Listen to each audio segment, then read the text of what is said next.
प्रिय दर्शकों नमस्कार। ज्योतिष शास्त्र में आप सभी का स्वागत है। ज्योतिष में आज हम चर्चा करेंगे शिव के वास के बारे में, अर्थात भगवान शिव का वास किन किन स्थानों पर होता है और जिस स्थान पर भगवान शिव का वास होता है तो उसके क्या फल मिलते हैं, तो इसके बारे में चर्चा करेंगे। वैसे शिव का वास किस लिए देखा जाता है? शिव का वास इसलिए देखा जाता है जो व्यक्ति भगवान शिव की साकाम अर्थात कुछ फल प्राप्त करने के लिए जो भक्ति करता है, अर्थात अपने बारे में अच्छे फल के लिए भगवान शिव की आराधना करता है या फिर शिव का अनुष्ठान करता है या महामृत्युंजय मंत्र का जाप करता है या फिर शिवलिंग की स्थापना करना चाहता है, तो उनके लिए विशेष करके भगवान शिव का निवास देखना अनिवार्य है। अगर भगवान शिव का निवास देख करके ये जो मैंने बताए हैं, जैसे शिवलिंग की स्थापना करना, महामृत्युंजय का मंत्र का जाप करना या फिर शिव का अनुष्ठान करना इत्यादि कार्य किए जाते हैं, तो विशेष प्रकार के लाभदायक रहेंगे। क्योंकि भगवान शिव के जो निवास है वो 7 स्थानों पर रहते हैं, अर्थात भगवान शिव एक महीने में 7 स्थानों पर पाए जाते हैं। यानी कि भगवान शिव एक महीने में 7 स्थानों पर रहते हैं। जिस स्थान पर भगवान शिव रहते हैं तो उन स्थानों का फल अलग अलग प्रकार का बताया गया है, जो कि ज्योतिष में इसके बारे में बताया गया है। तो जिस स्थान पर शिव का जो निवास होता है वो स्थान अच्छा है या बुरा है, अर्थात वो स्थान शुभदायक है या अशुभदायक है, उस समय अगर हम शिव का अनुष्ठान करें या शिवलिंग की स्थापना करें या शिव का महामृत्युंजय मंत्र का जाप करें तो वो हमारे लिए किस प्रकार लाभदायक या अशुभदायक रहेगा। तो इस प्रकार हम इन प्रक्रिया को देकर ही तय किया जाए और फिर शिव का अनुष्ठान या शिवलिंग की स्थापना या शिव महामृत्युंजय मंत्र का जाप किया जाए तो विशेष लाभदायक रहेगा।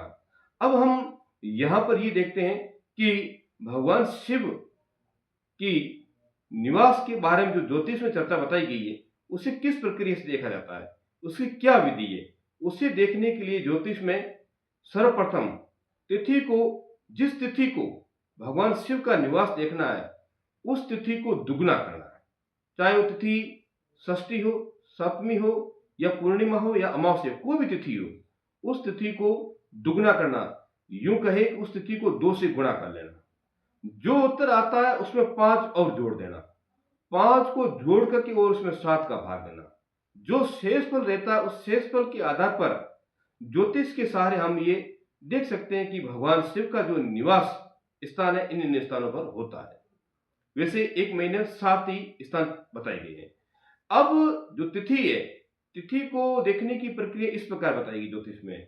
तिथि शुक्ल पक्ष की प्रतिपदा से लेकर के पूर्णिमा तक की जो तिथियां होती है उसे 1 से लेकर के 15 तक अंक माने गए हैं, अर्थात प्रतिपदा तिथि को 1 माना गया है और पूर्णिमा तिथि को 15 माना गया है। इसी प्रकार कृष्ण पक्ष की प्रतिपदा से लेकर के अमावस्या जो तिथि है उसे 16 से लेकर के 30 तक माना गया है।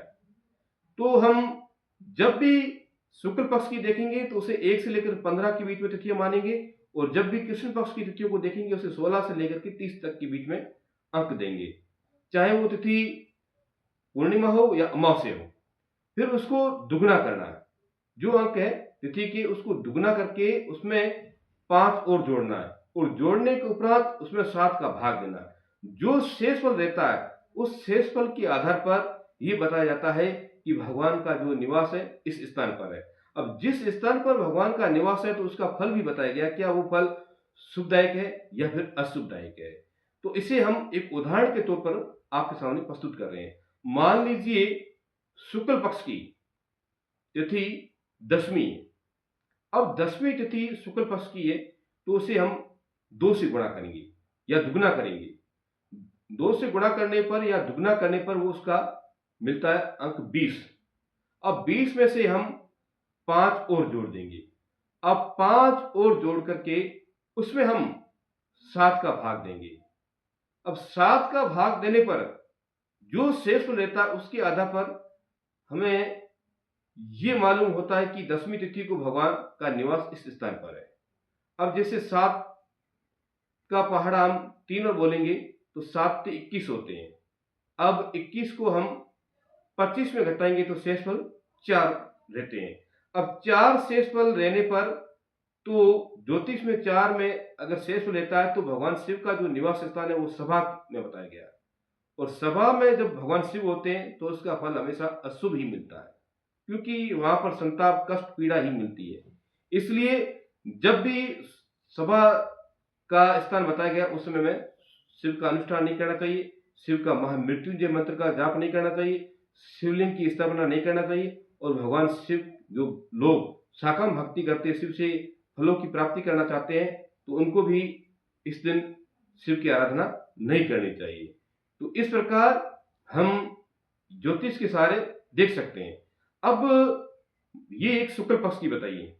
मान लीजिए अगर यही तिथि हम कृष्ण पक्ष की देखते हैं, चाहे वो कोई भी तिथि कृष्ण पक्ष की, तो उसे प्रतिपदा से लेकर के अमावस तक मान देगी। अब पंचमी को देखते हैं कृष्ण पक्ष की, तो प्रतिपदा कृष्ण पक्ष की हम 16, द्वितीया को हम 17, तृतीया को 18 और 19 को हम चतुर्थी को मानेंगे और 20 को पंचमी मानेंगे।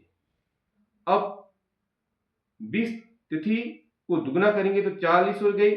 40 में हमने 5 जोड़ा तो ये 45 हो गए, और 45 में हम 7 का भाग देंगे तो जो शेषफल रहता है 7 संग 42। अब यहां पर 3 शेषफल रहते हैं।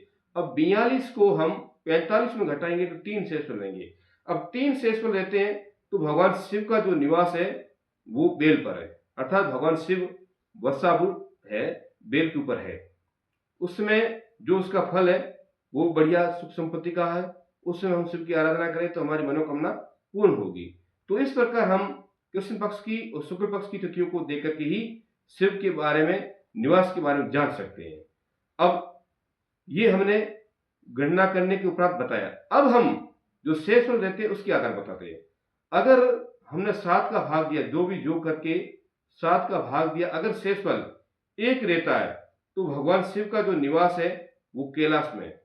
और जब कैलाश में भगवान शिव का निवास होगा तो वहां पर शिव हमेशा अच्छे फल देते हैं, सुखदायी देते हैं, हमारे हर कष्ट दूर करते हैं। उस समय अगर हम शिव की आराधना करें या शिव का अनुष्ठान करें या शिवलिंग की स्थापना करें या महामृत्युंजय मंत्र का जाप करें तो विशेष हमारे लिए लाभदायक रहेगा। इसी प्रकार अगर 2 शेषफल रहता है तो भगवान शिव उसमें माता पार्वती जी के पास होते हैं, और उसमें अगर हम भक्ति, कीर्तन, भजन साकाम रूप से करते हैं या शिव का अनुष्ठान करते हैं तो वो भी हमारे लिए लाभदायक, सुखदायी है। इसी प्रकार अगर 3 शेषफल रहते हैं तो भगवान शिव बेल के ऊपर है, यानी कि वर्षारूढ़ है, तो उसमें उसका जो फल है वो भी अच्छा बताया गया है।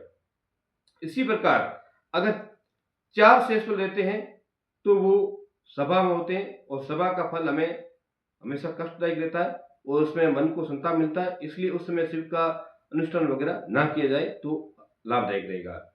इसी प्रकार अगर 5 शेषफल रहता है तो उस समय भगवान जो शिव है भोजन के पास होते हैं, अर्थात उस समय अगर हम शिव की अनुष्ठान वगैरह करेंगे तो वो भी अच्छा नहीं माना गया है। फिर अगर शेष 6 रहते हैं तो उसमें जो भगवान का निवास है वो क्रीड़ा मैदान में होता है। उसमें अगर हम पूजा या शिव का अनुष्ठान वगैरह करते हैं तो वो भी अशुभ है। इस प्रकार ये 6 में दुखदायी बताया गया है।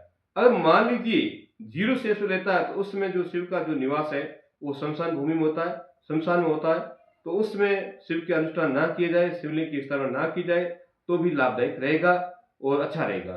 तो इस प्रकार भगवान शिव के निवास के बारे में जो तिथियों को देख करके, यानी कि तिथियों को 2 से गुणा करके उसमें 5 और जोड़ करके और 7 का भाग देने पर जो शेषफल रहता है उसके आधार पर हम देख करके शिव का पूजन या शिव का अनुष्ठान या शिवलिंग की स्थापना या मां मृत्युंजय मंत्र का जाप करें तो लाभदायक रहेगा।